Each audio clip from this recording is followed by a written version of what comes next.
Hey guys, tonight we journey not just back in time but into the shadows, specifically into the narrow cobblestoned alleyways of 16th century Prague.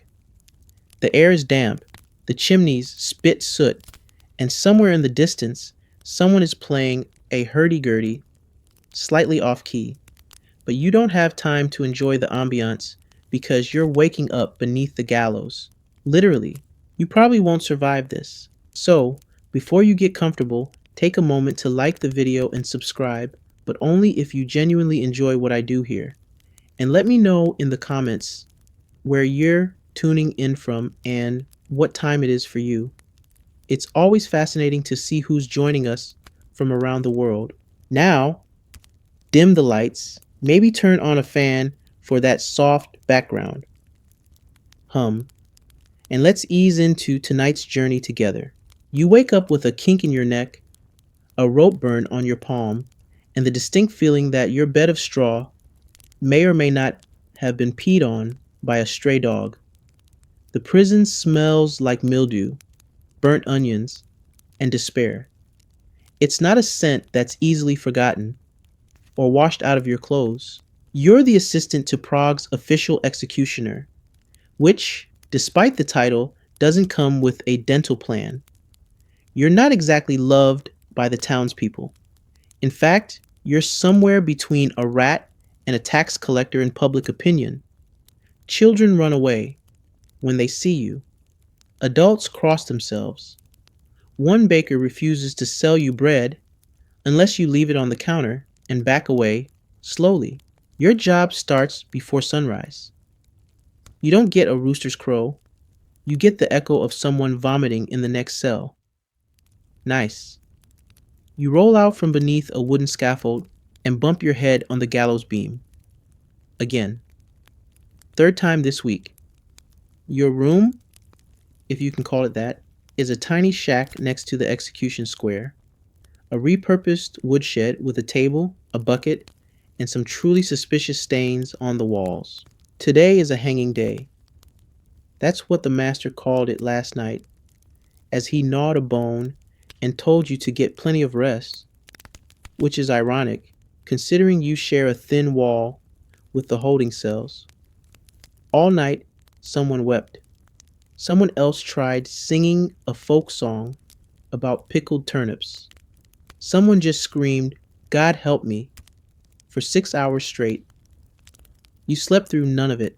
You grab your work tunic, which is stiff from yesterday's blood and this morning's dew. It used to be beige. It's now more of a blotchy rust. You sniff it out of habit. Mistake. There's a faint scent of old meat and new regret. Your first task is simple. Check the gallows. Make sure the rope is dry, the trapdoor isn't jammed, and the bucket for post-procedure cleanup is in place. The bucket is mercifully empty. For now, you tug on the rope. It creaks like an old man trying to remember a bad dream. You nod, satisfied. It's strange how fast you've become used to this. Historians still argue whether assistants were chosen from criminals, outcasts, or just really unlucky interns. In your case, it was all three. You stole a sausage, insulted a bishop, and couldn't run fast enough. Voila. New career. Next, you head to the tool shed, a delightful hovel containing everything from spare nooses to a branding iron that smells faintly of pork. You find the cleaning rag and oil. Time to polish the execution axe, even though you're not using it today. The master says it's about discipline. You don't wait for a plague to clean your chamber pot, he tells you. That man has a way with metaphors. The axe is heavy. You lift it like a weightlifter trying to impress nobody. The edge is dull, again. You remember last week when the master had to strike twice. The crowd booed. You nearly threw up in your own mouth. The blood sprayed your shoes, and you didn't own a second pair. There's a knock. It's a guard. He's early. He grunts and points towards the cells. 3 today, he says. 1 thief, 1 heretic, and one nobleman's cousin who asks too many questions. You nod. You've stopped asking why. That part of your brain has been packed in salt and buried. You gather the ropes, double check the nooses, and try not to make eye contact with the crows. They're already circling. Birds in Prague have a sixth sense for gore. They're also picky. They prefer the eyes first. On your way to the square, you pass a street vendor who hawks fried liver and cabbage stew. He calls it gallows grub. He sees you and spits into the gutter. Charming. The execution square is still quiet, but the stands are being set up. Yes, stands. Like for a festival. In Prague, executions are entertainment. People bring snacks. Children eat honey pastries while someone gets their arm chopped off.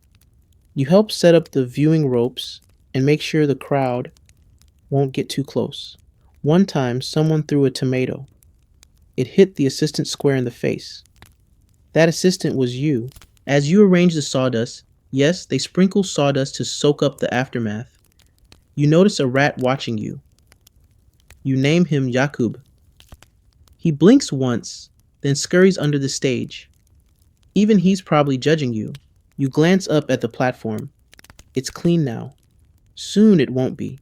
You adjust your hood, check the knots again, and try not to think about the moment the trapdoor opens. The master arrives late, of course, with a toothpick and a joke. He slaps you on the back and tells you to smile more. You wonder if he remembers your name. Probably not.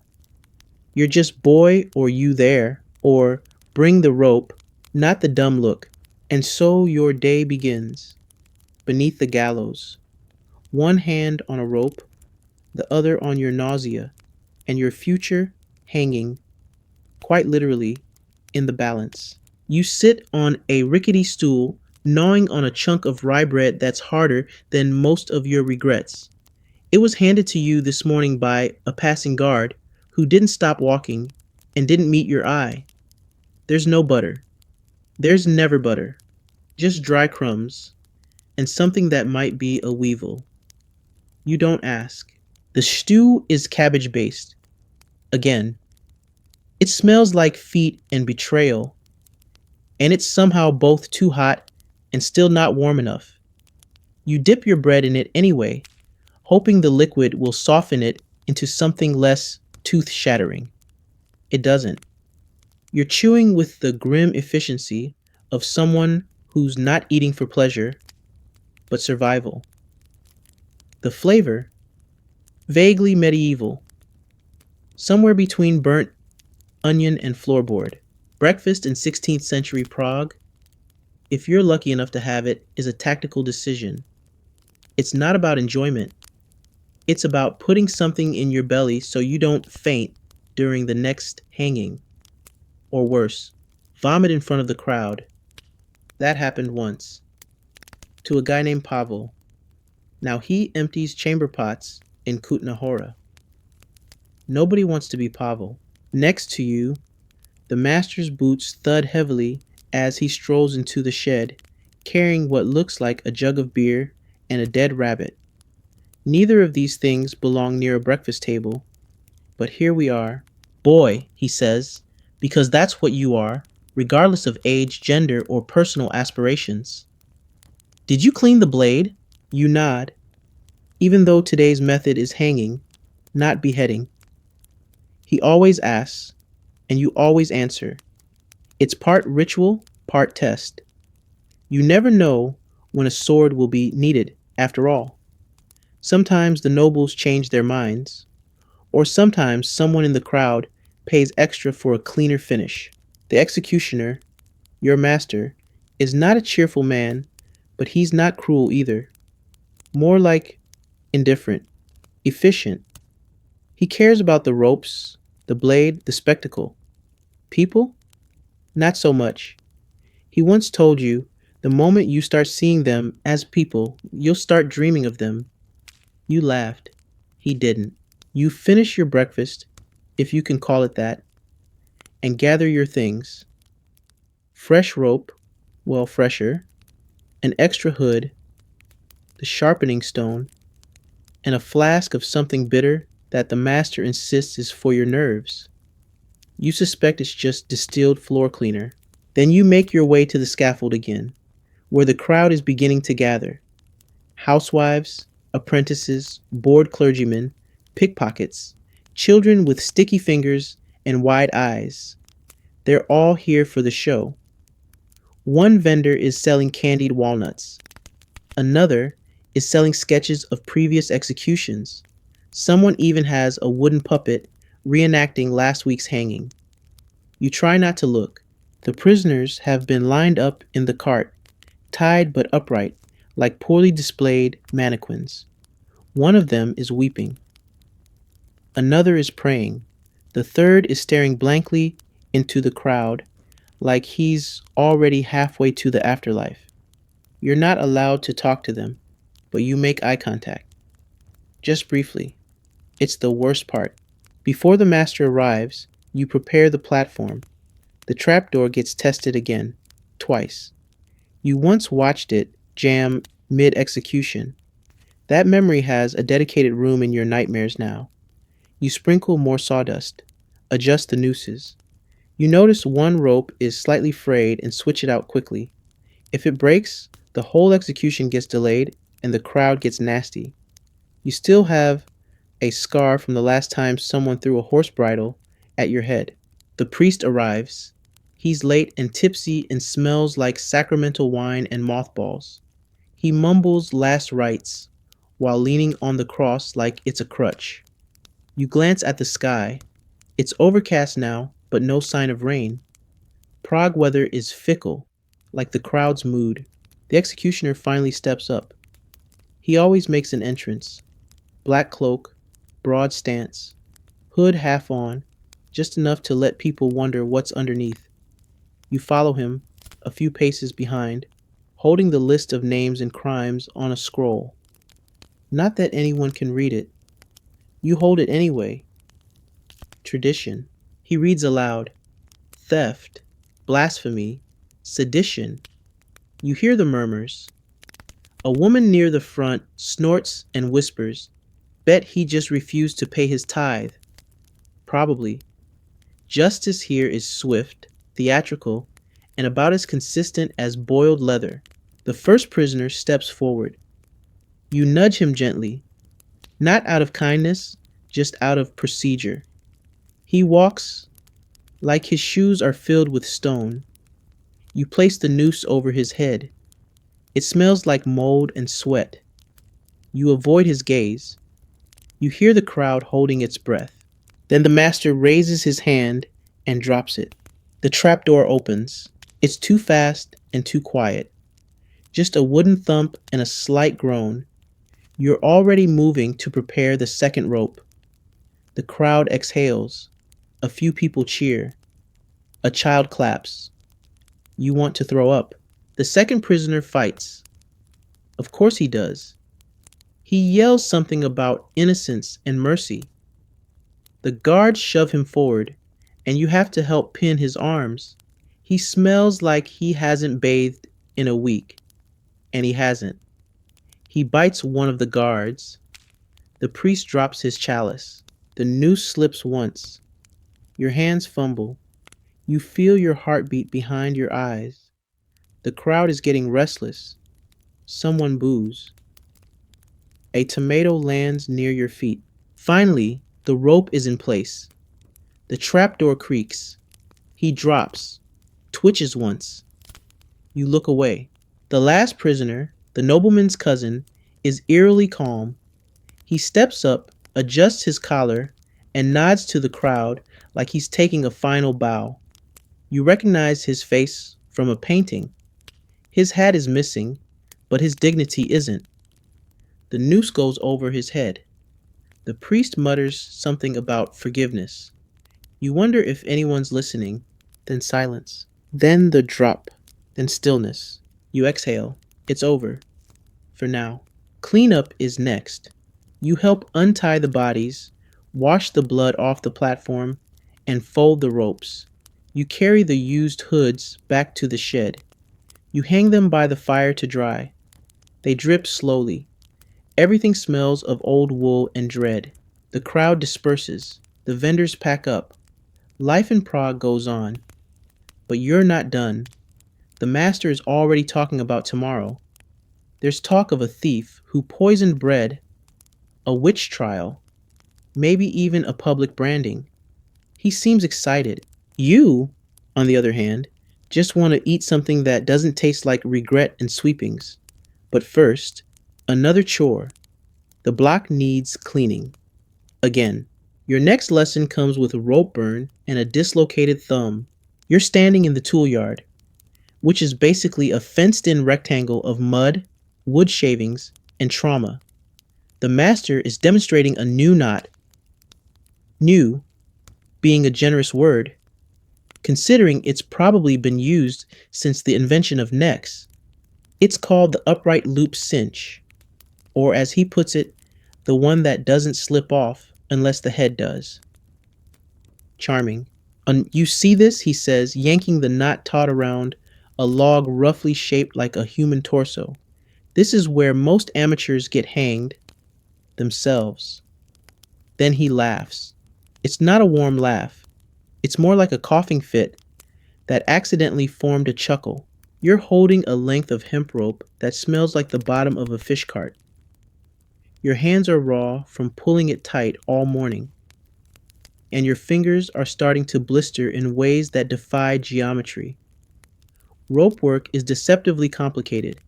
It's not just about tying a noose, it's about where to place the knot, how the loop hugs the neck, how the tension breaks the spinal cord, without, as the master says, turning the fellow into an accordion. You try to copy him. Loop, twist, feed the tail through, but something goes sideways, and the rope yanks your thumb backward with a loud, juicy pop. You yelp. The master rolls his eyes. You'll live, he says, offering a rag that may or may not be clean. Just remember, the better the knot, the quicker the death, and the fewer cabbage heads get thrown at us. That's become your internal motto. Fewer cabbages, fewer nightmares. Back in town, the bells are ringing. It's market day, and that means the square is more crowded than usual. But the gallows aren't empty, which means someone important is probably about to have a very bad afternoon. You trudge through the slush, past wagons selling onions, dried apples, questionable sausages, and a stand advertising execution souvenirs. Small wooden replicas of the block and gallows. One has your master's name burned into the base. None of them have yours. You're anonymous, forgettable, replaceable. A woman selling lavender sachets offers you one at a discount. To keep the smell off, she says with a smile too wide to be sincere.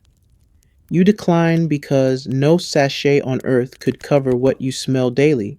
Historians still debate the role of the assistant, whether you were seen as part of the justice system or just part of the scenery. What's clear is that nobody wants to be you, and everyone wants you to act like you're invisible, except when you mess up. Then they notice you very much. Today's not practice transitions into a live demonstration by noon. A thief caught cutting purses from nuns is due to be hanged. Apparently, one of the purses contained not money, but a tooth relic, and the abbess has pulled political strings to ensure a public display of justice. You wonder if the tooth is even real. The master once said half the relics in Prague could have come from livestock, and honestly, you believe him. You prep the rope, this time very carefully, and help the thief up the platform. He's barefoot, shivering, and smells like vinegar and regret. You adjust the knot. Your thumb throbs, but you get it right this time. The noose rests snugly beneath his chin. The crowd is quiet for a moment. You hate this part. It's the collective inhale before the fall. The master gives the signal. The trapdoor creaks, and then it's over. The thief twitches once, then stills. There's a ripple in the crowd, satisfaction maybe, or relief. Someone claps slowly. You look away. You always do, but in the corner of your eye, you see a child staring up at you. She's not smiling, just watching, eyes like glass.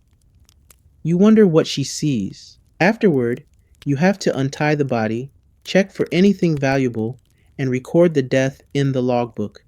Yes, there's a logbook. You dip your quill into inky blackness and write, on Tuesday, man, approx 30, theft, hung, rope intact. You're getting better at the handwriting. It's the only part of the job that still feels vaguely human. The master pats your shoulder, either a compliment or a check for lice. You didn't screw it up today, he mutters. High praise indeed. Later you practice other knots. Ankle ties, wrist loops, and the dreaded crossed elbow. Bind that's nearly impossible unless you're double jointed or cruel. Your fingers ache, but you keep going. There's a strange peace in repetition, even if what you're repeating is misery. In the tool shed, you find old rope ends soaked in what was once blood, but has since dried into a color somewhere between burgundy and bad decisions. You're supposed to burn them. The townspeople believe using the same rope twice brings bad luck. One time, the rope broke mid-hanging. The crowd panicked. The man escaped. He was recaptured, of course, but they still blamed the assistant. That assistant wasn't you, but it almost was. As you toss the rope ends into the fire pit, the flames hiss. You wonder what they'd say if they could talk. Probably something like run, but you don't run, because where would you go? This job doesn't come with retirement, only replacements. You sit outside the shed, nursing your thumb, watching smoke curl into the Prague sky. The bells ring again. Not for mass, not for celebration. Another execution tomorrow. You sigh and pick up more rope.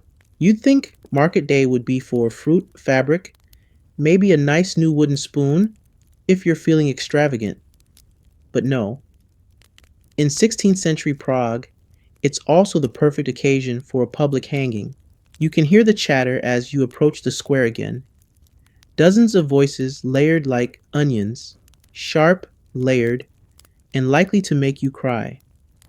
One child is asking if today's criminal will explode like the last one. You decide not to unpack that. Vendors are setting up like it's a fair. Boiled eggs, fried dough, pickled herring on sticks. Someone is even selling sugared almonds in little pouches shaped like skulls. It's all terribly festive for a situation involving ropes and mortality. But this is how the people cope, or entertain themselves. Sometimes it's hard to tell. You duck behind the platform with a bucket of lime powder in case today's execution gets messy. The platform creaks ominously. You glance up and spot the gallows beam swaying slightly in the wind. The city is damp and loud and smells like it's always been damp and loud. You've never known Prague any other way. Your master emerges from behind a curtain, not for drama, but because he was relieving himself in a bucket. With a sigh, he straightens his cloak and checks the rope you prepared. You hold your breath. He tugs it. It holds. He grunts in approval. You relax, slightly. Today's condemned is a moneylender accused of moral theft, which is vague. Apparently, he loaned money with interest, and someone in the clergy got upset or envious. It's always a little of both. The crowd is eager. There's a whole section of university students taking notes. One girl sketching the scaffold like it's a vase of tulips. The moment the prisoner is brought forward, people start shouting. Some are insults, some are odd requests. One man yells, "Make it spin." That's not a thing, but thanks for the suggestion. You guide the prisoner up the steps. He's older, with gray at his temples and shoes nicer than yours will ever be. He keeps muttering something about injustice. You focus on the knot. The rope catches the light, coarse, honest, inevitable. Your hands work quickly now. The muscle memory is disturbing. You've become fast at this, accurate. You could tie a noose in your sleep. You probably have. The priest reads a benediction. The master raises his hand. You feel the crowd lean forward in unison, like wheat in a storm, then drop. The body jerks, twitches, stills. The crowd sighs. Someone tosses a roasted chestnut at your foot.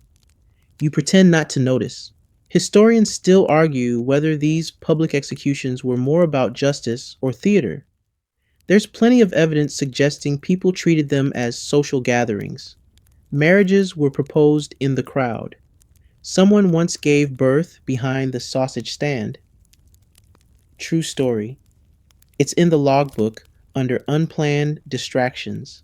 But for you, it's just another body to lower, another noose to unwind, another moment of silence that buzzes too loudly in your ears. After the spectacle ends, the real work begins.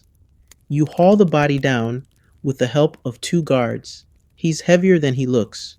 You try not to make eye contact with the rolled back whites of his eyes. The platform must be reset. You clean the sawdust, resand the trapdoor edges. Sometimes it sticks, especially in wet weather. You grease the hinges with a mixture of lard and something you're pretty sure used to be a duck. You're halfway through scrubbing the boards when a noblewoman in blue silk calls to you. "You there," she says. "Does your master accept commissions?" You blink. "Commissions?" "For private executions," she clarifies. "My husband is terribly tiresome." You don't answer. You just bow slightly and return to your cleaning. Some jokes are better ignored, especially the ones that might not be jokes. The rest of the day moves like treacle. You lug the ropes back to the shed one by one. Each is slightly damp, heavy, and smells like wool and old ghosts. You hang them to dry beside the fire. They drip. Jakub the rat makes an appearance again. He's taken to sitting on a ledge and watching you, as if you're the curious exhibit. You nod at him. He squeaks. It's the most consistent relationship you've got. Back in the shed, you're elbow deep in what can only be described as the medieval version of a wardrobe malfunction. If the wardrobe includes execution cloaks, blood-stained gloves, and a drawer full of deeply suspicious hats. It's called the hangman's closet, but it's less of a closet and more of a wooden chest that smells like wax, sweat, and something faintly demonic. The hinges creak when you open it, and a small puff of black powder floats up. You inhale it by accident. It tastes like regret and iron filings. Inside are all the tools of your dubious trade: black hoods, some soft, some crusty, two pairs of boots, neither your size, a small vial of oil for blade maintenance, and an item labeled only as ceremonial gag. You decide not to touch that last one. You're here to find a new hood. Yours has developed a hole large enough to qualify as a ventilation system. Unfortunately, the options are grim. One smells like fish and feels like it was washed in sand. Another is stiff enough to stand on its own. You pick the least offensive one and give it a shake. Something small and possibly alive falls out. You let it scurry away. You're not paid enough to ask questions. Historians believe hangmen kept their tools hidden not just for safety, but to maintain an air of mystique. The idea was that if people didn't fully understand how you did your job, they'd fear you more. But you've seen behind the curtain. There's no mystique in mildew. As you dig deeper, you find the gloves. They're made of thick leather and stained with old blood, oil, and something that might be plum jam. You pull them on, and they squeak like small, dying mice. Perfect. In the corner, leaning against the wall, is the ceremonial sword. It's used for special occasions, nobles, political enemies, or anyone who pays extra for a clean death. The master sharpens it every Sunday while humming dirges. You once asked him why it needed to be so polished. In case God's watching, he said. Also, the crowd prefers a bit of shine. You rewrap the sword in its cloth and place it back on its shelf. You've only used it once, during a winter execution where the axe was too dull and the prisoner was too dignified for a second swing. You still think about that day when you can't sleep. You try not to notice the special tools stored in the locked crate below: iron tongs, a bone saw, a branding iron with the letter H. They're used rarely, but when they are, it's your job to heat them. Your name might not be on any royal rolls, but your hands have held enough iron to start your own smithy. A knock at the door startles you. It's a guard again. He tosses in a bundle wrapped in cloth. From the magistrate, he grunts. Special request. You unwrap it. It's a sash. Red silk embroidered with a black raven. You've seen this before. It means the execution must be dignified and silent. Translation: no screaming, no spectacle, and ideally no witnesses. That usually means politics. You sigh. This job is never just about justice.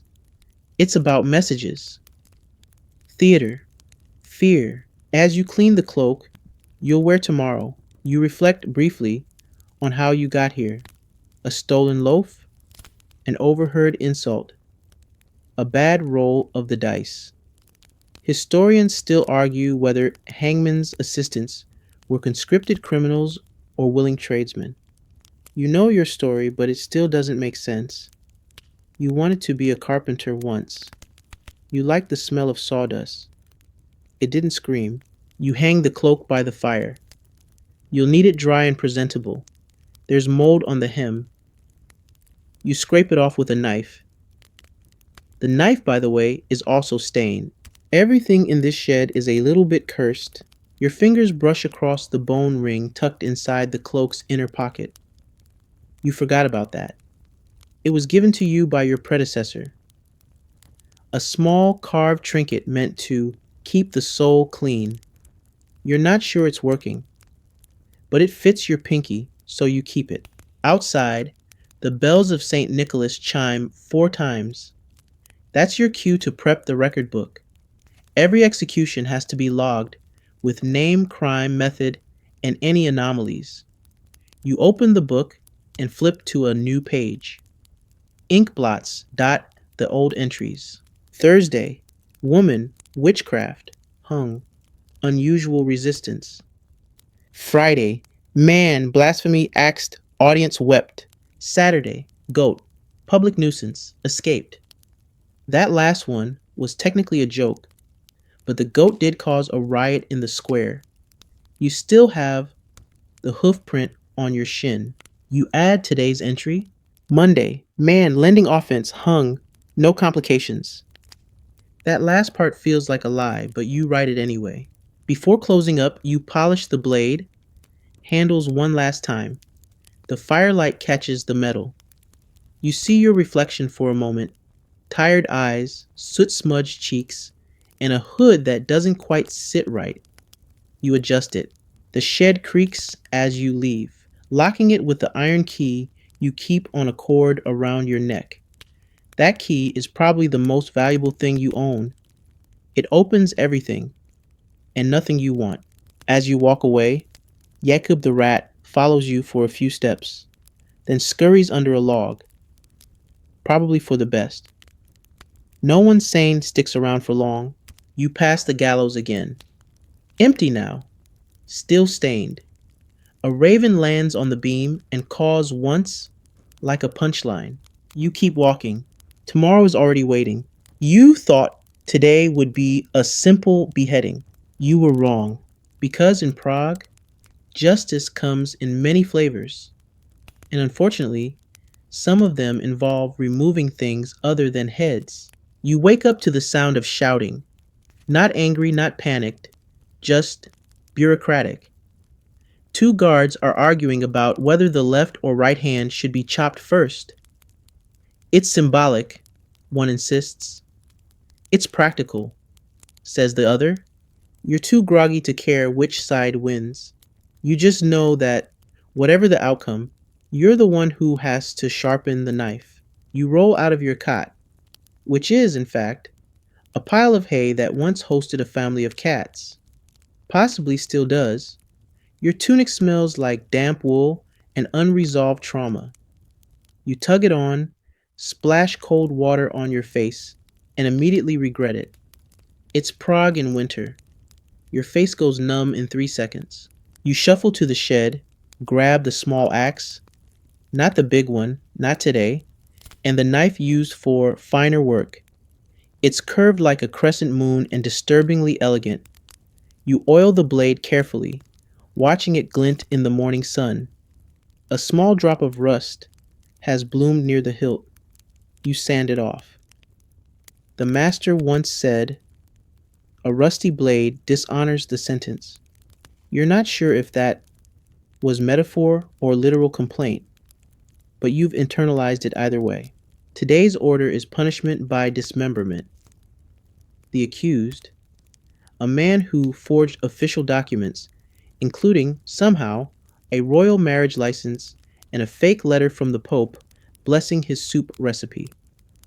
You have to admire the creativity.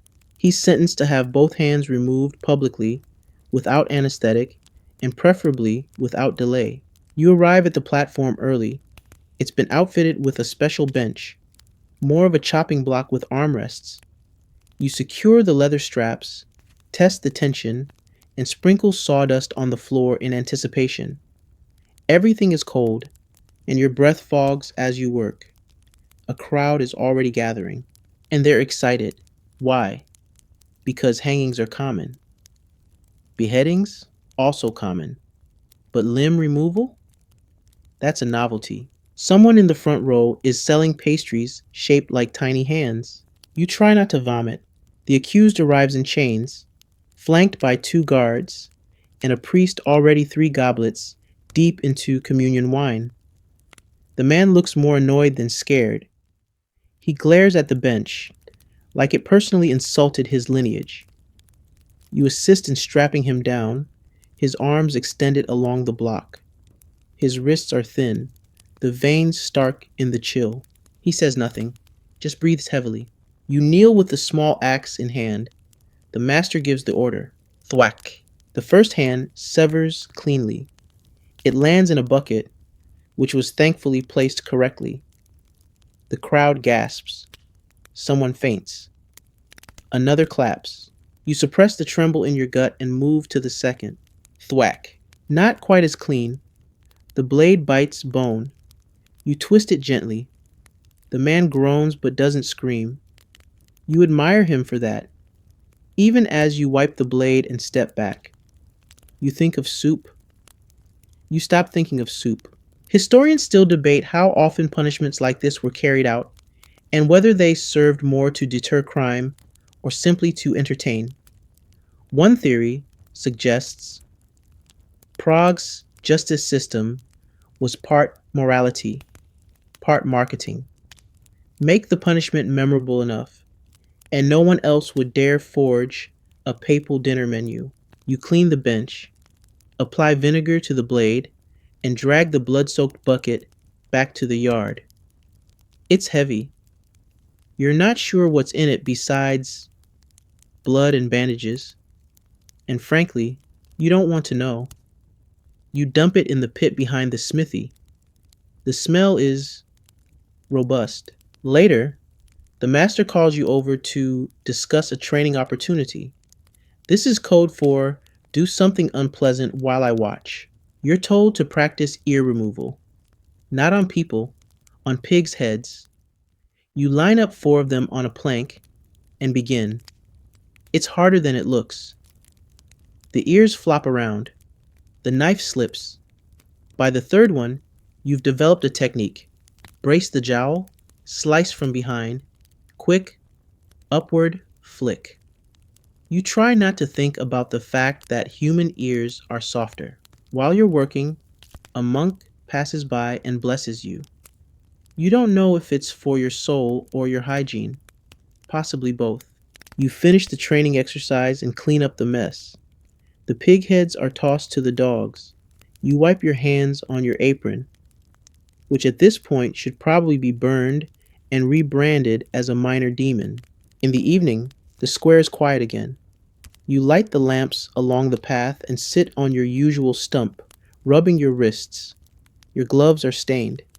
Your boots are crusted. Your soul feels wrinkled. Jacob the rat scurries out to share a crust of bread with you. You split it. It feels weirdly companionable. The master emerges from the shed and tosses something your way. You catch it. It's a small pouch of coins. Payment.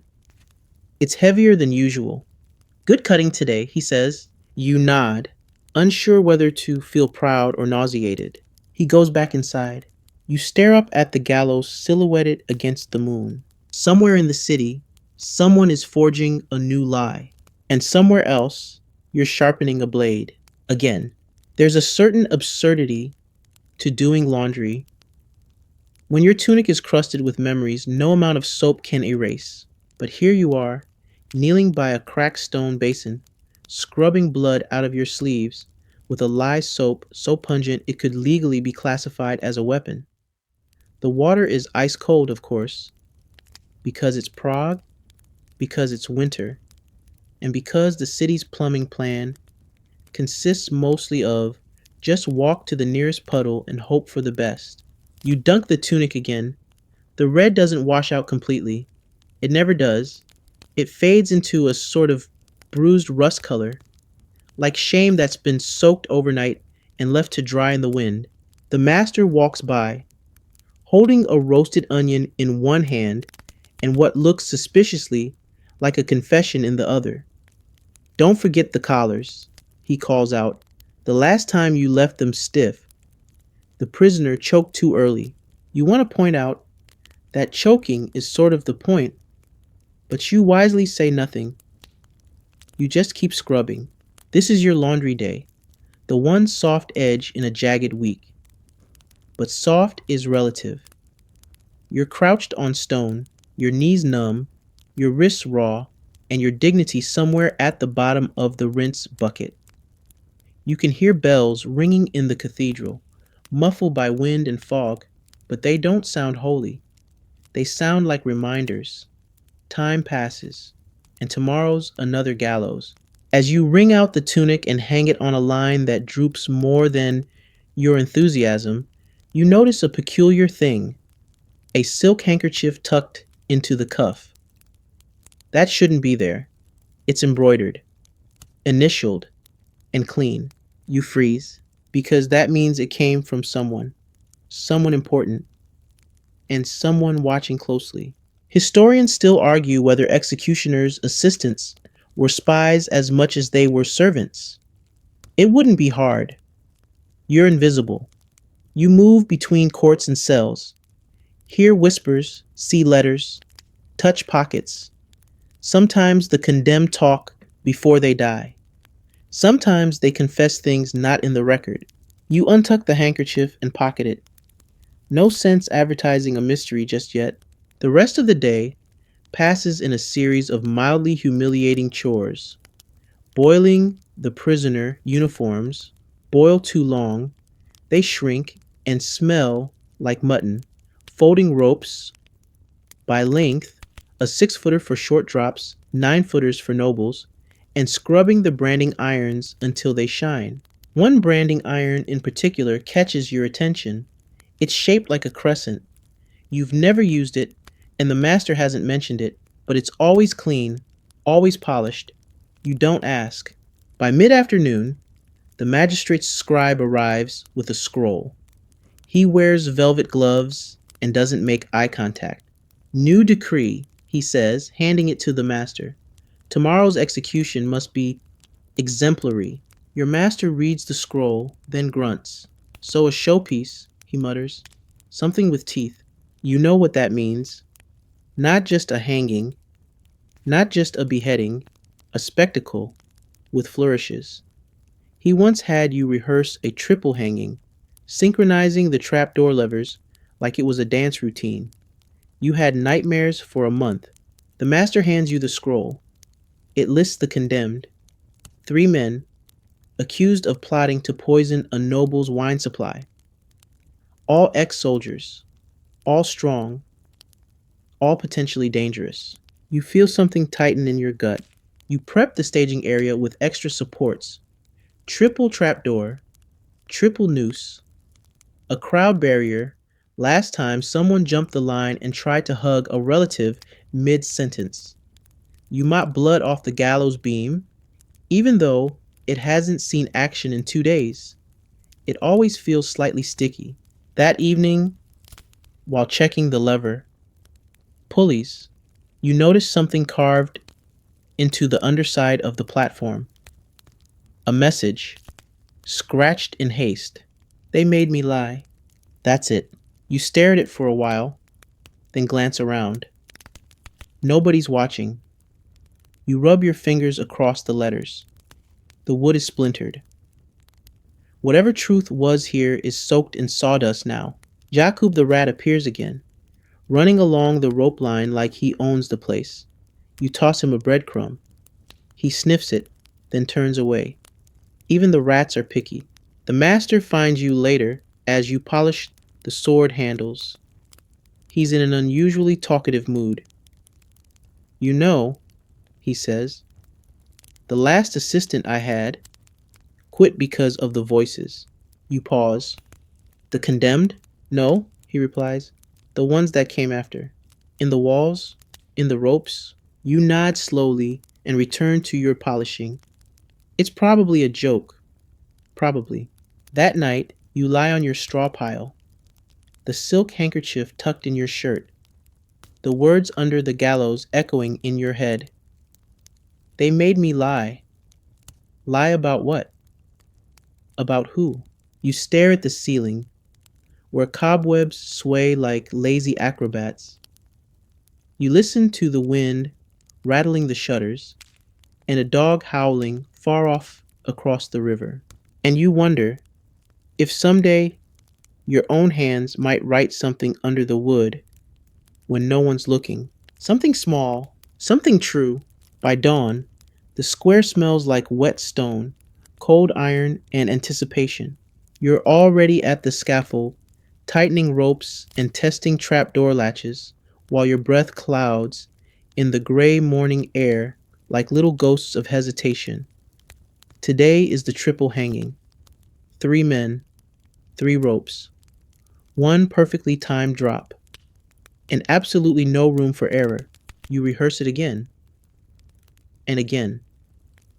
Each rope set to equal tension, each lever tested for smooth release. You sprinkle the platform with sand to avoid slipping, because nothing ruins an execution like a theatrical tumble. Well, except a rope that snaps, or a neck that doesn't.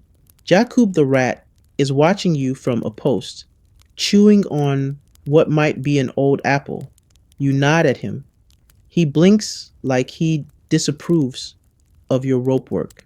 Your master joins you shortly after sunrise. He's carrying a cloth bag. You recognize it. It's where he keeps the good hoods. The ones made from black velvet, embroidered on the inside with little symbols for luck. He claims they block the soul from escaping through the eyes. You think they just make the crowd feel fancy. The magistrate wants precision, he mutters. 3 drops, same breath. No squeaks, no flails. Not a single toe twitching out of sync. Of course, you say, as if you hadn't already rehearsed this in your dreams. You lay out the hoods, adjust the nooses again. Fold the confession scrolls, which no one will read, just props. Theatrics. Historians still argue whether these choreographed executions were meant to punish the criminals or impress the audience. Some say they were symbolic: unity of justice, public spectacle, religious order. Others say it was just crowd control. Give people a performance, and they forget to riot. Around mid morning, the crowd begins to gather. A different sort of crowd this time: less rowdy, more curious. Wealthier faces. One woman brings her own chair. A man nearby sketches the scene with charcoal on parchment. Children are conspicuously absent. The guards arrive with the condemned. Three men, shackled together, all once soldiers. You can tell by the posture, the scars, and the way they scan the exits, like they still have battlefield instincts. One is limping, one is humming a hymn under his breath. The third is grinning like he knows a joke no one else does. You help them up the stairs one by one. They cooperate. No struggle.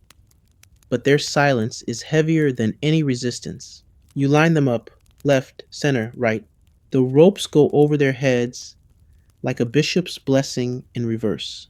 The master steps forward and reads the list of crimes: conspiracy, treason, poisoning. The words echo off the stone walls. A pigeon flaps overhead. Someone coughs in the silence. You take your place by the levers. 3 ropes, 3 lives, 3 pulleys oiled and humming softly. The master raises his hand, waits, then drops it. Snap, snap, snap. Perfect sync, perfect silence. You stare straight ahead, not at the bodies, not at the crowd, just at the clouds, which are the same dull gray as the hoods you just used. You hold your breath. Count to 5. No movement. It worked. Applause, oddly polite, rolls through the square like a cold wave. The crowd disperses quickly this time, murmuring approval. You hear the word elegant more than once. It's disturbing. Cleanup is faster than usual. No mess, no screaming. The priest even compliments your knotwork. You wonder if this counts as a career milestone. Back in the shed, you unroll a new piece of parchment and write, Wednesday, 3 men, treason, triple hanging, executed without complication. You hesitate. Then you add, one smiled. You're supposed to log only facts, not impressions. But somehow, that grin sticks with you. You return to the gallows alone that afternoon just to check the ropes. They're fine, of course, still swaying gently. You find a tooth on the platform. You don't know whose. You wrap it in cloth and tuck it in the chest labeled oddities. It's where the master once put a wooden toe and a pair of false eyes someone left behind. He says they're lucky. You say they're cursed. You're both probably right. That night, the master is unusually quiet over dinner. Salt pork and barley mush again, the taste as thrilling as a legal document. After a long silence, he says, I had a dream last night. The gallows spoke to me. You wait. He doesn't elaborate. You take another bite and pretend barley is interesting. He adds, they said it's not the rope that remembers. It's the hands that tie it. You nod slowly. You're not sure if that was poetry, warning, or early dementia. Later, in your cot, you hold the silk handkerchief again. Still soft, still clean. You don't know why you keep it. Maybe because it's the only thing in your life not stained by something. You sleep with it under your pillow. And in your dreams, you drop the levers again. And again, and again, until the ropes snap. And everyone keeps grinning. The torture chamber isn't nearly as dramatic as the plays make it out to be. There are no flaming braziers or wild-eyed inquisitors in hoods, at least not this morning. Just a cold room under the courthouse, stone walls slick with moisture, and the slow, steady drip of water from a crack in the ceiling that's been leaking since, approximately, the dawn of guilt. You don't come here often. That's more the torturer's domain. He even has a title, interrogation specialist. His name is Petcher, and he smells like onions and cheerful menace. Today, Peter's out sick, something about a boil. So naturally, the job falls to you, assistant to the executioner, assistant to the interrogator, assistant to whoever's absent, apparently. The prisoner is already strapped to the rack, a petty smuggler with terrible luck and a face that's seen too many fists. Your job is simple: operate the crank. It's made of iron and wood, polished smooth from years of use. It's heavy. You grip it with both hands and wait for the signal. The scribe reads out the accusations. The magistrate nods. The priest says a prayer. You're never sure if it's for the prisoner or for the people in the room pretending this is normal. Then, a nod. You turn the crank slowly. The man grunts. The ropes go taut. His arms stretch. Another turn, he yells. Another. His shoulder pops like an old drawer. You pause. The magistrate says he hasn't confessed. You wait for another signal. You don't get one. You just get a look. That look. You turn the crank again. This is what they don't tell you during your training, that it's not just about strength. It's about tempo. Too fast, and the body breaks before the mouth opens. Too slow, and they lose interest. You're supposed to draw it out. Sustain the tension, like music, but with tendons. Eventually, the prisoner sobs something about a contact in Kutna and a shipment of illegal cinnamon. The scribe writes it down. You stop cranking. The magistrate sighs, as if disappointed it wasn't something juicier. You unstrap the man and drag him back to his cell. He's barely conscious. You leave a bucket of water beside him, not because you're kind, because you need him to survive until tomorrow's trial. The wheels of justice turn slowly, but they prefer their victims upright. Historians still argue whether torture was used for truth or confession. There's a difference. The truth is messy. Confession is tidy. You don't know what that man smuggled, but you do know the cinnamon market's about to get suspiciously quiet. Back upstairs, the master claps you on the back. See? Not so hard, he says, like you just learned how to flip a pancake. You nod, then retreat to the side room where the branding irons are kept. Just in case. One has already been heated. You toss it back into the coals. Someone has left a note on the workbench. It's addressed to you. Just your title, not your name. He confessed too quickly. You'll be summoned again. There's no signature. You crumple the paper and toss it in the fire. It doesn't burn immediately. Damp ink. You watch it blacken and curl like a flower dying backwards. That afternoon, you're sent to clean the thumbscrews. They're simple devices, really. Elegant, in a grim sort of way. 2 screws, 1 crank, pressure applied to the digits until something cracks. You oil the hinges and tighten the joints. One is jammed. You free it with a knife and a muttered curse. Your hands shake a little. Not from fear, from repetition. There's a rhythm to it now. Clean, sharpen, heat, turn, haul, reset. Like the stations of a very unholy cross. You eat lunch in silence. A bowl of barley and a single egg that may or may not be from this century. You chew it anyway. The master offers you a bite of his smoked fish. You decline. You know, he says casually, the city used to have 2 assistants. You look up. What happened to the other? He shrugs. Got tired. Or guilty. Or both. Walked into the river. You nod. It's not really a story. Just a sentence with a soggy ending. You're sent back to the cells at sundown. A new prisoner has arrived. You're to prepare him. That means washing his face, tightening his chains, and explaining what happens next, gently if possible. He's young, barely older than you were when you started. He asks if his family knows he's here. You say you're not sure. You don't ask what he did. It doesn't matter now. The gears are turning. He stares at you. Do you ever think about what happens after? You pause. After what? After the body stops moving. You say nothing. You check his chains again. You hand him water. He drinks slowly, then offers a faint smile. You leave without locking eyes. Back in your shed, you hang up your cloak. You count the iron tools. You polish the rack gears. You sweep the floor.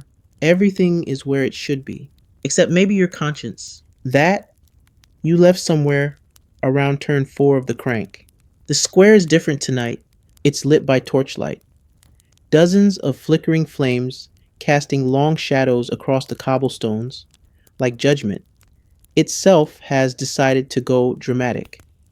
Market stalls have been cleared, benches dragged out, and a crude wooden railing erected to separate spectators from the stage. You know what this means: a night execution, which is historically not standard protocol, too risky, too messy, too poetic. But sometimes, certain executions are timed for effect, for mood, for fear. And this one is absolutely a statement. The prisoner is already here, a scholar, a writer, accused of sedition, blasphemy, and something vague involving a pamphlet and a bishop's horse. He's been locked in a cell for 3 days. Tonight he hangs, but not before the city gets its show. You're ordered to make everything perfect. You mop the platform, recheck the noose. Even the sand used to absorb blood has been replaced, fresh and dry, like someone's expecting a mess worth absorbing. The crowd tonight is strange, not the usual mixture of butchers and fishwives. Tonight it's finely dressed nobles with furs and gloves, hiding flasks under their cloaks. There's a hum of nervous laughter, a tension, like everyone knows this is less about justice and more about politics, with a rope garnish. You glance over and see a familiar face, the woman from before, the one who asked if your master takes commissions. She's seated in the front row, hands folded, eyes glittering. The condemned is brought out, escorted by 2 guards and a priest who looks like he's aged 3 decades in 1 week. The prisoner is pale but steady. His gaze meets yours briefly. He doesn't flinch. The master reads from the scroll: for the crime of sowing discord, of challenging the rightful order, of polluting minds with falsehood and pride.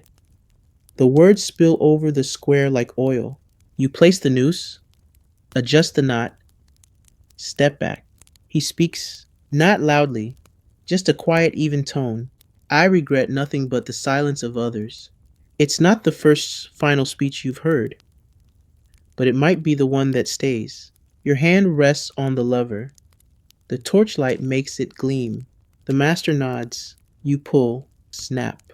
He falls cleanly. No twitch, just a thud. Dull, final, like a book slamming shut. The crowd exhales, unsure if they should clap. They don't. You lower the body, cut the rope, and carry him off stage. His pocket contains only a folded scrap of paper and a coin. You leave the coin. You pocket the scrap. Later, when no one's watching, you unfold it. A line from a psalm. Though I walk through the valley of the shadow. You don't finish reading. Historians still debate whether public executions in Prague during this era were meant more to instruct or to intimidate. Some argue they served as moral punctuation, commas, in a sentence of state power. Others suggest they were stories, told with rope and blade instead of ink. You drag the platform back into position. The torchlight fades. The crowd scatters like crows after a meal. The noblewoman is gone. The square is suddenly colder. You return to the shed to find Yakub the rat sitting atop the record book. You shoo him gently. He chitters in protest and leaps onto a stool like he owns the place. You log the execution. Thursday, male, sedition, hanging, night. You pause. Then add, spoke, calmly. It's late when you wash your hands. The blood isn't visible, but it feels like it's there anyway. You scrub with ash and vinegar until your fingers sting. The master sits in the corner, polishing the ceremonial axe like it's going on parade. He doesn't speak. You don't either. There's nothing to say. You lie down on your cot and stare at the ceiling. Something creaks above you. Could be a board. Could be memory. Could be regret with terrible timing. You still have the scrap of paper. You fold it into a tiny square and tuck it inside the lining of your hood. Outside, the square is quiet, but in your head, the speech replays over and over. I regret nothing but the silence of others. At some point, you realize the job isn't really about death. It's about silence. Not just the final silence of the condemned, but the hush that falls over the crowd when the sentence is read. The pause in conversation when you walk into a room. The way people stop mid-sentence when they remember who you work for and what that says about you. This morning, you walk through the market in plain clothes just for bread and maybe a little dignity. You keep your hood down, your eyes low. But it doesn't matter. The baker still overcharges you. The butcher still refuses to make eye contact. A child points and whispers. His mother yanks him away like you're contagious. You buy stale bread. Not by choice, but because it's all they'll sell you. You chew it while watching pigeons fight over a fishbone. One limps. You relate. Back in the yard, the master is waiting. He's got a new list. A short one. Just a single name and a curious note. Handle discreetly. No spectacle. You raise an eyebrow. It's a burial, he says. No trial, no crowd, not even a gallows. That's odd. You're used to burials, yes, but of those already executed. This feels backwards. The body is already waiting. A young man, barely a scratch on him. No official markings, no signs of illness. He just stopped. You're told not to ask questions. You and the master bring him to the edge of the cemetery, to the corner plot near the old stone wall, where the grass grows in tangled patches and no one ever visits. No marker, no prayers, just a shovel and silence. As you dig, your master hums an old folk tune, something about ravens and winter. When it's done, you step back and wipe your brow. The wind kicks up, scattering dirt over your boots. You brush it off, pointlessly. The master lights a single candle, places it on the mound, and mutters, "That's enough." You walk back without speaking. Historians still argue whether executioners were feared or pitied. You've seen both. The woman who spit at your feet last week definitely leaned feared. The stable boy who gave you an apple yesterday leaned pitied. Though to be fair, the apple was already half eaten. You sit by the fire, warming your hands. Your fingers crack where the vinegar has dried them out. You stare into the flames and think about that boy in the grave. No sentence, no story, just a burial. A message, maybe. You wonder how many of these unspoken burials happen in Prague. How many silences are enforced, not earned. That evening, you assist with an inspection. The magistrate visits the platform, checks the wood, counts the ropes, asks questions in a tone that suggests He already knows the answers. He touches everything with gloved fingers, as if afraid your profession might rub off. The master shows him the ceremonial sword. He nods. They say this one sang when it struck. The magistrate muses. You say nothing. The only singing you've heard comes from condemned men and the occasional drunken friar. After he leaves, you and the master drink hot water with herbs. Not quite tea, not quite comfort. The kind of drink that tastes like it's trying its best. You ever think about quitting? You ask, because the words just fall out. The master stares into his mug. I did, he says eventually. Once. Then they executed my replacement. Wrongfully. That cured me.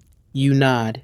The fire pops. Later, while sharpening a blade, you find yourself whispering names under your breath. Names from the record book. Names you've forgotten. Names you shouldn't remember, but do. You pause on one. Lena. You don't recall the crime, just the way she stared at the sky as if it had betrayed her. You check the log, it says theft. One word. You remember her screaming. The records are always cleaner than the truth. Yakub the rat arrives again, bold as ever, dragging what might be a beetle leg across the floor. He stops in front of you and stares. I know, you say. I should have been a baker. He scurries off. You finish the sharpening. Close the chest. Hang your cloak. You try to sleep. But the silence outside isn't peaceful tonight. It's the kind that listens. You're awakened before sunrise by the smell of smoke and the unmistakable sound of a man shouting about goats. This, unfortunately, is not unusual. What is unusual is that the shouting is coming from inside the courtyard. You stumble outside, boots half laced, to find the blacksmith flailing a broom at one of the magistrate's prized livestock, a very smug-looking goat that has somehow gotten into the executioner's quarters and is currently chewing on the master's ceremonial hood. The same hood, mind you, that was reserved for official city events, and once made a bishop cry during a particularly tense heresy execution. You dive for the goat. It dodges. You try again. It bolts. The master emerges just in time to see the animal leap over a pile of firewood and disappear behind the stables, trailing black velvet like a particularly blasphemous parade float. You sigh. This is not in the job description. You spend the next hour tracking the goat through Prague's alleyways. Along the way, you're spat on by a nun, offered a sausage by a grocer who thinks you're begging, and accused of sorcery by a child. Eventually, you find the goat behind the tannery, gnawing on what might be an old boot or a very unfortunate hat. You retrieve the hood, torn, soggy, and possibly cursed now, and trudge back to the yard. New rule, the master mutters. No animals near the sacred garments. You nod, adding this to your mental list of surreal laws that now govern your life. The rest of the day is equally ridiculous. You're tasked with preparing for an upcoming public lesson, a charming tradition where local officials invite schoolboys to witness a mock execution in the name of civic education. Because nothing says stay in school like simulated beheadings before lunch. You roll out the wooden dummy, a vaguely human-shaped figure nicknamed Wigbert that's been used for years. His left arm falls off as you set him up. You hammer it back on and dust off his head, which has clearly seen better days. You repaint the red line around his neck. You polish the practice axe. You rehearse the routine. The boys arrive mid-afternoon, 30 of them, wearing caps too big for their heads, and the kind of energy only children and drunks possess. Their teacher introduces you as the assistant to the man who ensures our city's safety and morality. You've been called worse. You begin the demonstration. You explain how justice is carried out, how the axe is swung, how a clean cut prevents suffering. The boys giggle. One throws a pebble. Another asks if you've ever cut off someone's bottom. You demonstrate with Wigbert. One clean swing. His head rolls off. The boys erupt in cheers. You wonder if this is what civic virtue feels like. Historians still question the purpose of these school visits. Some claim they were designed to scare children into obedience. Others think they were about familiarizing future citizens with the machinery of order. A few argue they were just morbid field trips. You suspect it's a little of each. After the children leave, you notice something carved into Wigbert's base. Justice is the lie we tell the poor. You run your fingers over the letters. They're fresh. You don't tell the master. That evening, you're summoned to the magistrate's quarters. It's rare and never good. He's seated at a long table, surrounded by scrolls and candles. He offers you wine. You decline. He offers it again. You accept. It tastes like old cherries and power. I hear you've been diligent, he says, and quiet. You nod. There's a matter, he continues, of discretion. A prisoner who must be processed without the usual procedures. No trial, no records. Your stomach drops half an inch. On tonight, he says, you and your master. No one else. You nod again. He hands you a sealed parchment. Don't open it until you're with him. You leave without asking questions, because you know the answer is already written. Somewhere. In ink. In silence. Back at the shed, you show the parchment to your master. He opens it, reads it twice. His face doesn't change, but his fingers tighten around the page. He says only 2 words. Let's go. You carry the tools. Not the usual ones, just a length of silk cord and a dagger with a pearl handle. Tools for when the sentence must be silent. The prisoner is waiting in the lower cell. He's old, dignified, barefoot. He doesn't look afraid. He looks relieved. He doesn't speak. Neither do you. Your master nods to you. You know what to do. You hesitate. Just once. Then not again. Later you burn the parchment. You don't log the execution. You don't clean the dagger.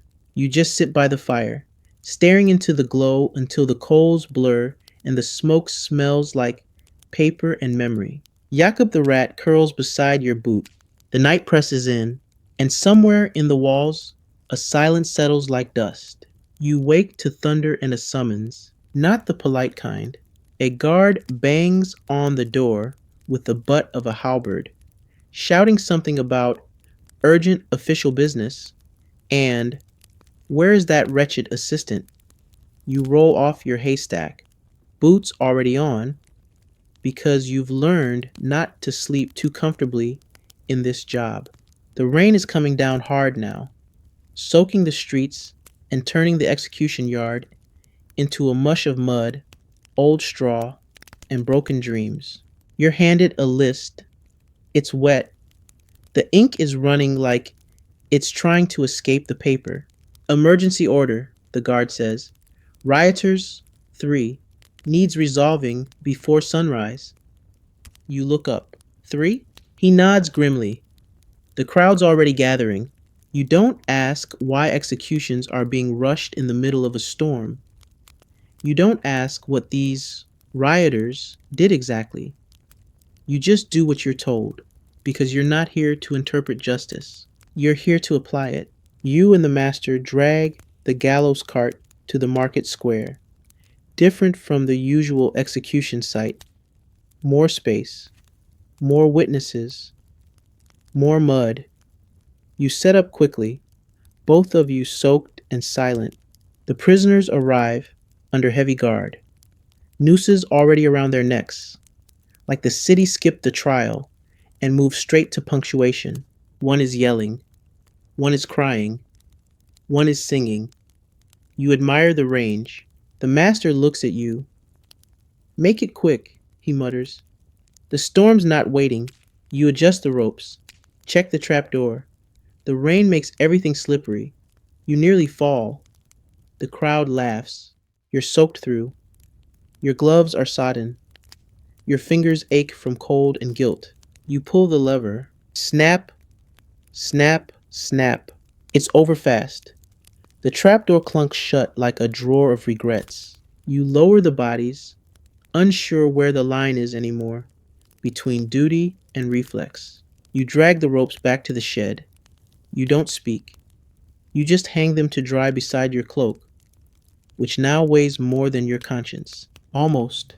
Historians still debate whether public executions during civil unrest were tools of deterrence or simply desperate theater.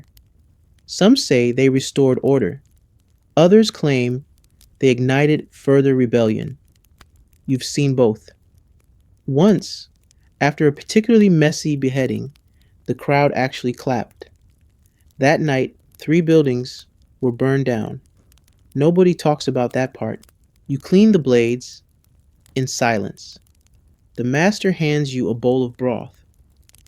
You drink it like it might wash the day off your skin. It doesn't. That evening, the priest stops by the shed. He's younger than usual. New robe, nervous eyes. He places a pouch on the table. A donation, he says, from someone who wishes to remain grateful. You open the pouch. Inside, coins, a ring, and a note. For what was not done. You look up. The priest is already gone. You fold the note. You don't ask questions. That night, you dream of the gallows. But it's not in the square. It's in your room, over your bed, and you're the one being strapped in. You wake up sweating. You check the ceiling. No ropes. Just beams. Just shadows. Jakub the rat is curled near your head, using your pillow like he pays rent. You whisper, "You'd make a better assistant than me." He blinks once, then sneezes. You lie there, listening to the storm roll over the rooftops. Rain tapping the windows, like someone trying to get in, or trying to get out. The line between them is thinner than it used to be. Some mornings you wake up before the bell rings, not because you're eager, but because something in your bones starts whispering, "Today will be worse." This is one of those mornings. The master greets you at the yard with a ledger and a frown. His cloak is buttoned crookedly, and he smells faintly of cloves and anxiety. "We've been summoned to Karlstein Castle," he says. You blink. That's far and fancy. Royal court jurisdiction, which usually means someone very important is about to be very dead. You pack the kit. Not the full one, just the travel essentials. Rope, cord, short sword, ceremonial axe, waxed aprons, hood with extra stitching, a pouch of charcoal for record notes, a separate pouch for hush money, everything you need for a discreet beheading with the charm of a garden party. The journey takes half a day. You travel by cart, bumping along mud roads and hoping the chickens tied under the seat don't get any ideas. Jakub the rat has wedged himself into your cloak hood and refuses to budge. You let him. He's a better neck warmer than most scarves. Karlstein appears through the mists like a fortress carved from legend. High towers, stern walls, and guards who take one look at you and your gear and immediately step aside. You're led into the inner courtyard. No crowd, no formalities. The prisoner is already kneeling. You recognize her. It takes a moment, but you do. She's the woman from the audience, the one with the furs and the glittering eyes, the one who watched the night hanging like it was theater. Now she's here, bound and bruised, not shouting, just humming, a soft melody, familiar and infuriatingly out of place. You glance at the master. He shrugs. Treason, they say. You prep the sword It's already clean. The edge glints like frostbite. She looks at you. Do it cleanly, she says. You nod. She adds, and quickly. You wish you could promise that, but nothing's ever quick here. You swing. One clean stroke. It's done.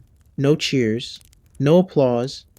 Just wind through the courtyard and a page scribbling on parchment. Like this is all part of the quarterly budget review. You log the execution in shorthand, initials only. There's no need for posterity. She was a rumor. Now she's silence. Historians still debate whether noble executions were actually about justice or optics. Some suggest they were sacrificial theater, meant to reassure the people that power, too, could bleed. Others believe they were just quiet eliminations dressed up as fairness. You've stopped guessing. The guards thank you.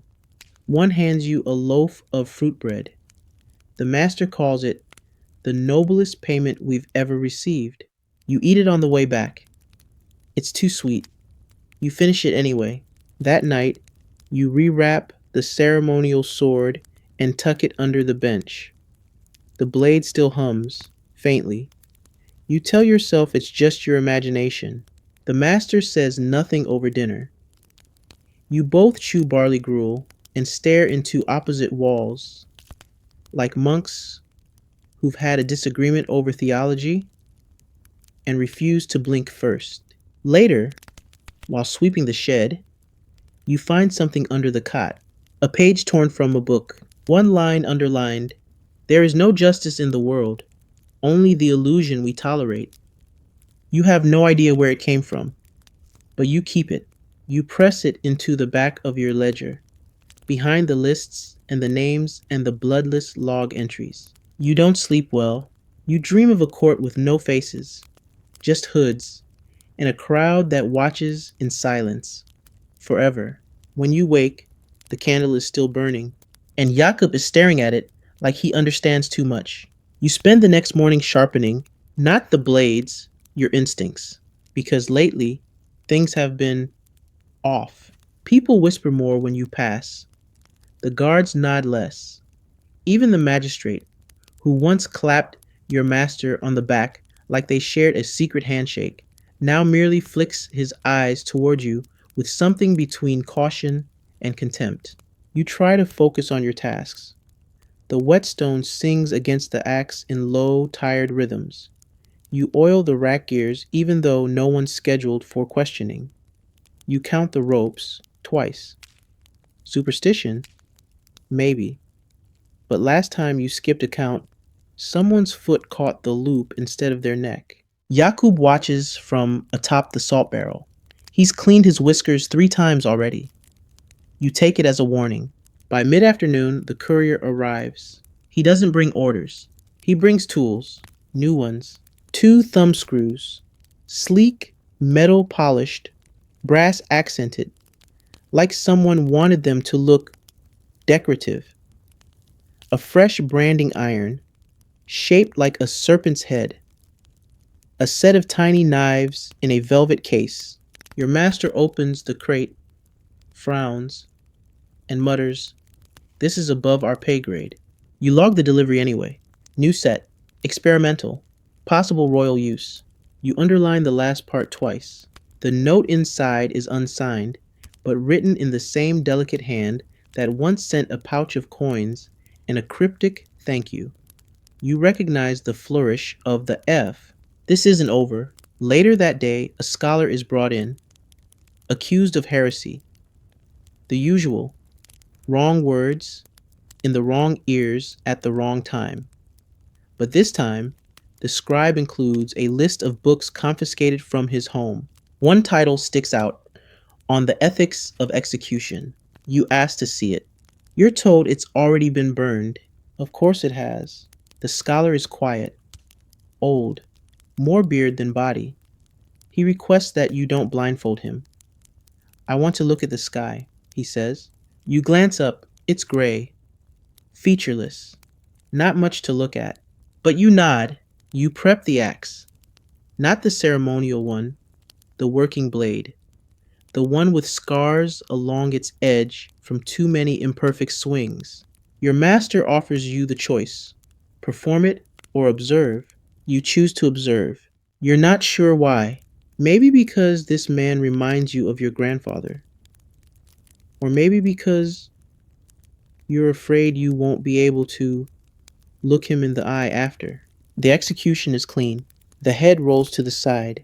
You bury him quietly, like the others. No inscription, no marker, just a small pebble you place on top, because someone once told you that meant respect. Historians still argue whether these intellectual purges were acts of fear or control. Some believe the city saw knowledge as a threat. Others say the real danger was thought without permission. Whatever the truth, it didn't stop with one head, or 10, or 100.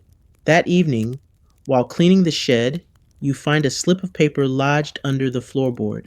It's old, torn. One sentence: "He who sharpens the blade is never innocent."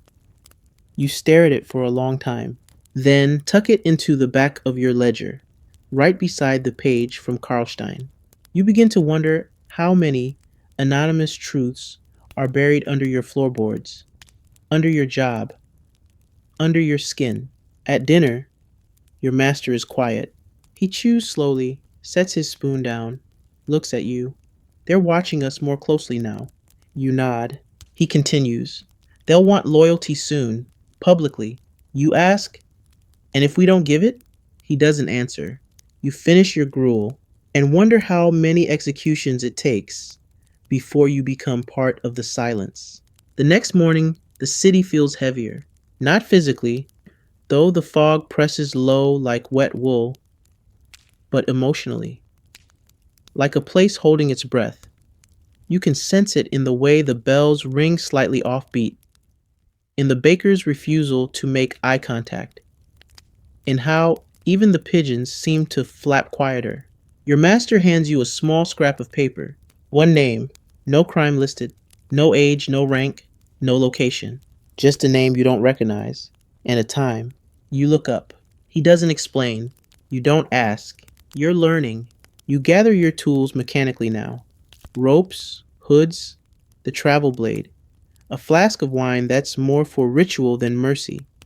Jakob hops into your cloak pocket uninvited, curls up, and vanishes like a guilt-ridden potato. The execution site is unusual today. Not the gallows, not the block, but the well. A stone structure, half forgotten at the edge of the old quarter.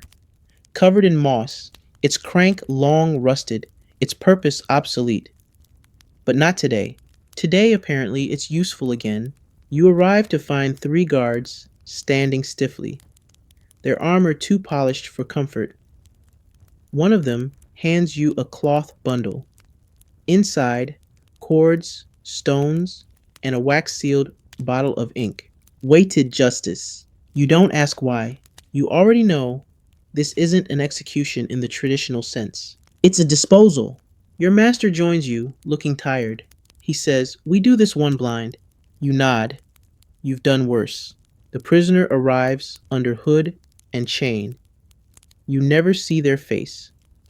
They don't speak. The guards are tense. Too tense for just a petty thief.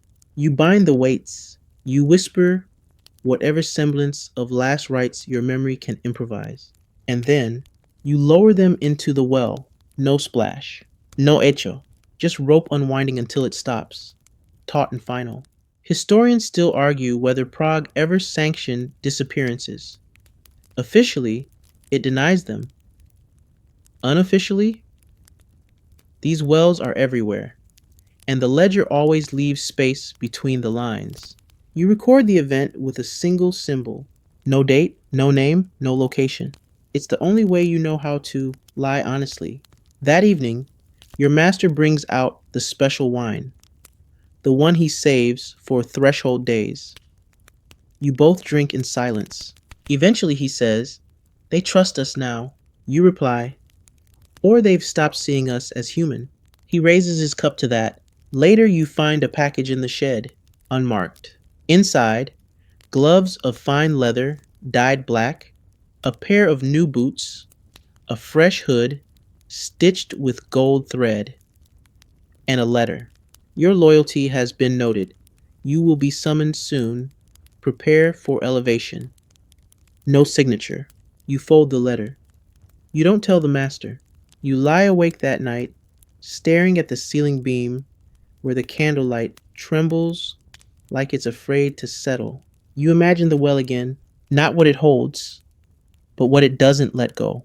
Jakub curls beside your ear, his tiny breath reminding you that some things are still warm, still alive.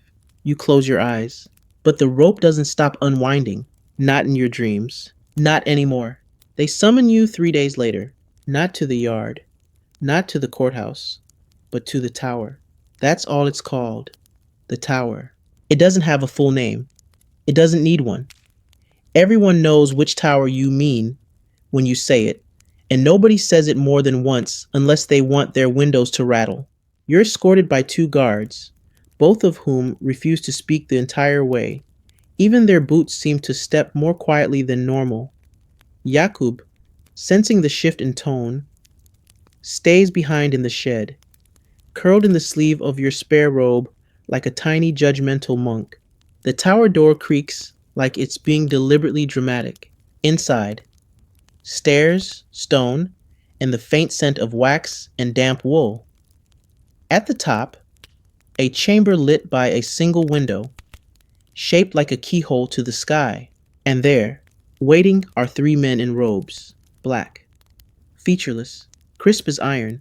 They don't introduce themselves. They don't have to. You're told to kneel. You do.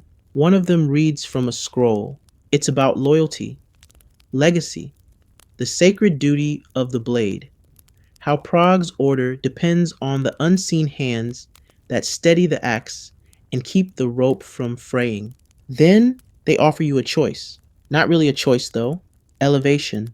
From assistant to full executioner. Your master is retiring, or being retired. Nobody says which. They ask if you accept. You hesitate. Only slightly. Then you nod. One of them places a ring in your palm. Silver. Heavy. Stamped with the city seal and a symbol you don't recognize. A serpent eating its own tail. You leave the tower a different person. Not on the outside, but something inside you has clicked. Like a door that used to creak now swinging shut silently. Back at the yard, the master is waiting. He's packing. He doesn't look sad. Just lighter. You'll be fine, he says. Just remember 2 things. You nod. 1. The blade is never truly clean. You nod again. 2. Trust the rat. You blink. Jakub? He nods, solemn. That little monster's seen more than we have. You both laugh quietly. It echoes strangely. He hands you the ledger. You feel its weight like inheritance. Then he's gone. You're alone now, head executioner. Congratulations? Historians still argue whether executioners truly wielded power or were just a final extension of others' will. Some say they were feared like judges. Others say they were feared like storms, uncontrollable, blamed for everything, loved by no one. You don't care anymore. You inspect the tools. You clean the blades. You burn the old hood, stitch a new one. And when the first summons comes, unsigned, urgent, you respond. You perform your first solo execution 3 days later. A traitor, allegedly, he screams your name like it means something. You swing, clean, quick. Afterward, you sit in the yard, alone, listening to the wind tug at the laundry someone forgot to take down. You don't eat. You don't speak. Jakub climbs into your lap. You whisper, "It's just me now." He twitches one ear, then licks your thumb. You take it as a yes. That night, you enter the name into the ledger. Your handwriting is neater than your master's, but colder. Just initials, date, method, outcome. No notes. No reflection. No extra space for guilt. You close the book. You close your eyes. and the tower looms in your dreams, watching, always watching. You're no longer the assistant. You're the one who swings the blade, and somehow that makes you lonelier. Not because people avoid you more. Honestly, they avoided you already, but because now you understand why. You're no longer the shadow behind the shadow. You're the end of the sentence. The one people don't dare speak to unless they absolutely must. Your first week in the role passes in a blur of rope fibers, parchment scrolls, and the sharp bite of winter in your joints. Prague doesn't wait for your inner transition. It simply hands you more names and more silence. One morning, you're summoned not for an execution, but for a judgment. This is rare. You arrive at the magistrate's hall to find three prisoners kneeling, bound, eyes downcast. A crowd of minor officials leans in, pretending to read documents, but really just savoring the drama, like it's a midday theater performance. You're handed three scrolls, three crimes, one execution slot. They want you to decide. You glance at the scrolls. One is a merchant, accused of treason via counterfeit coin. One is a soldier, caught deserting his post during a riot. One is a boy, a pickpocket, caught too many times to ignore. The officials watch. So do the guards. The room grows quiet. You ask the question that should never be asked. Why only one? A clerk shifts uncomfortably. We've been advised, he says, to make an example, but not a martyr. Ah, so now you're balancing math and politics, with a side of gallows. You choose the merchant, not because he's guiltier, but because his crime is abstract, harder to sympathize with, cleaner, in a way. The boy weeps quietly. The soldier doesn't react. The merchant spits at you. You schedule the execution for dawn. You perform it precisely. He dies without grace. Later, you learn he wasn't guilty, that the counterfeit coins came from a rival, that it was all a setup. You sit with that knowledge for a long time. Then you log the name, like all the others. Historians still argue whether executioners had the right to influence sentencing. In Prague, the line was blurry. Sometimes your blade had more power than the judge's gavel. Sometimes it had none. But once you swung, the debate didn't matter. You start to notice things. People leave gifts outside your door now. Bread, salt, a candle. You're not sure if they're bribes, offerings, or pity. Children dare each other to knock and run. You find one huddled behind the barrel one night. He asks if it's true that executioners eat hearts. You say only on Sundays. He runs screaming. You laugh, then stop, because laughter feels strange now. Even Jakob watches you differently, less like a rat, more like a witness. You take to walking the streets at night, hood down, face bare, seeing who crosses to the other side. They all do, except for a girl selling roasted chestnuts. She asks if you want some. You nod. She says, "No charge." You pay double. She shrugs. "You don't scare me." You say, "You should." She laughs. "I scare myself more." You eat the chestnuts in silence. They're the best thing you've tasted all month. That night, you sharpen your blade slower than usual. Each stroke echoes louder than the last. You write in the margins of your ledger. One lived, one wept, one died, one watched. You stare at the words, then close the book, then extinguish the candle. But the words don't fade. Not anymore. The first time you hear your name whispered in a church, it surprises you. You're just passing by, boots heavy with wet snow, the usual bundle of records under your arm, when you pause near the chapel steps. A door creaks open. Candlelight flickers. You hear someone say it, not executioner, not that man, your actual name, like you're a person, like you still are. It's followed by murmuring. A prayer? A curse? You can't tell. You step back, fade into the alley. The smell of incense clings to you for hours. Back at the yard, your cloak is stiff with ice. You hang it beside the hearth and rub warmth into your fingers, one at a time, like coaxing a reluctant truth from your own hands. Then the summons comes. One word, confessor. You know what that means. When someone of high rank faces death, they get a confessor. A last chance to speak, to unburden, to try and pivot toward salvation, even if only by words. Today, that someone is a nobleman, thin, pale, robed in fur. He insists on a full procession, banner, torchbearers, him. It's more funeral than punishment. You help prepare him, securing his cloak, adjusting his posture. His voice trembles as he lists regrets, some real, most performative. I loved too much, gambled too fiercely, trusted too easily. You nod. You've heard worse monologues from fishmongers. He looks up.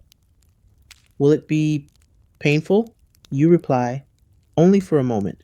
He nods. And afterward, you say, there is no afterward.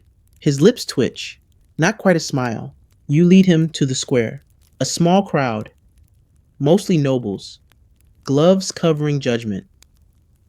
The priest reads verses.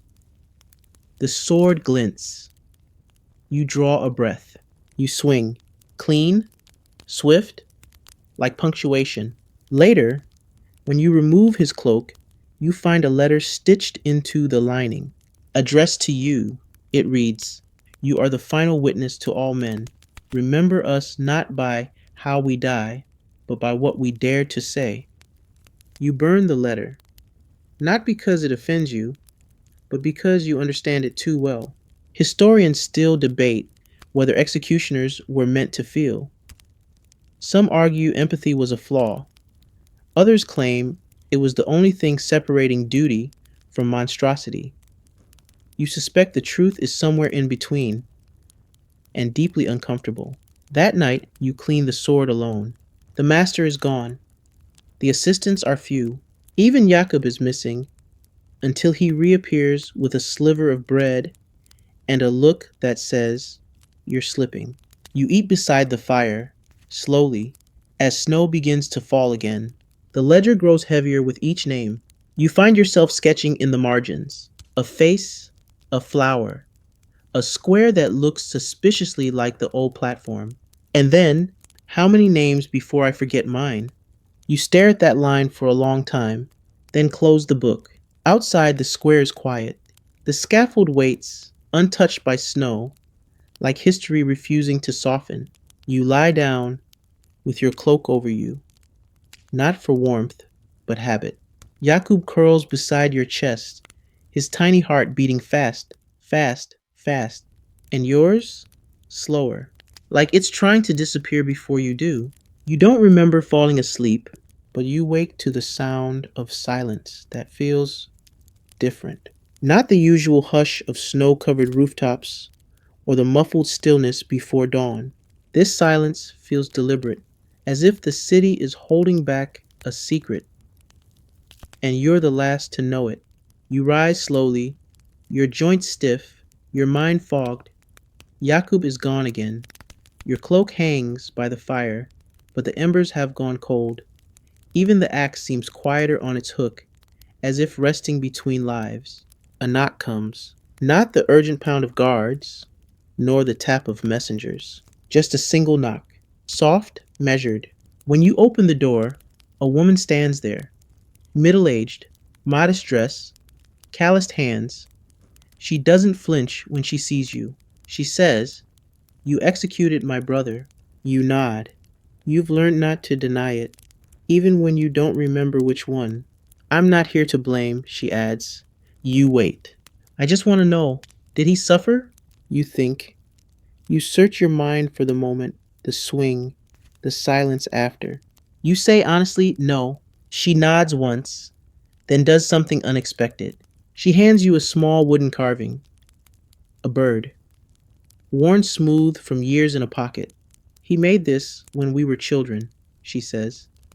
He used to say it flew better in dreams. You take it. You don't know what to say, so you say nothing. She leaves. You place the bird on the ledger. It doesn't belong there, but somehow it fits. That night, you're called to the square one last time. Not for an execution, for an inspection. They're building a new platform, wider, taller, decorative etchings along the base. Apparently, executions are becoming ceremonial again. You run your fingers along the fresh wood, still splintered, still sticky with sap, still waiting for names. A young boy approaches, barely 12, holding a broom. I'm the new assistant, he says, nervous. You blink. You weren't told. But of course, you wouldn't be. You nod slowly. Can you read? You ask. A bit. Good. Then start with the names. You hand him the ledger. He opens it. His eyes widen. So many. You say, there are always more. He looks at the carving. What's this? You say, a memory. He nods, unsure. You watch him sweep the platform, careful not to knock the tools. He's slow, methodical, like someone who hasn't yet realized the weight of what he's joined. You don't envy him, but you don't pity him either. You just hand him a pair of gloves and walk away. Because sometimes endings are quiet. Sometimes they don't come with ropes or crowds or scrolls. Sometimes they come when you hand off the weight and choose not to look back.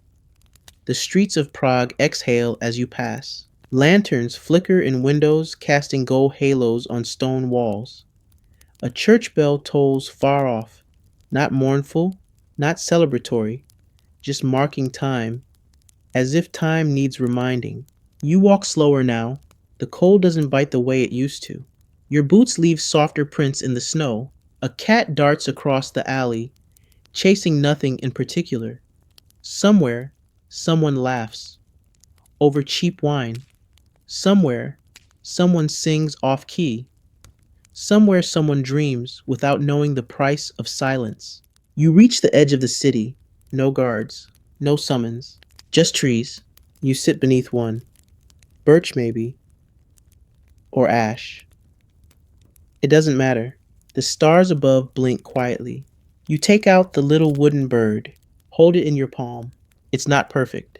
The wings are chipped, the beak uneven, but it fits your hand like it was carved for this moment. You close your fingers around it, breathe, not like a man condemned, not like a man burdened, just like a man. And for the first time in what feels like years, you fall asleep with nothing to clean, no names to remember, no ropes to measure, just stillness. Just weaned, just the hush of a city that's learning to sleep again. Good night.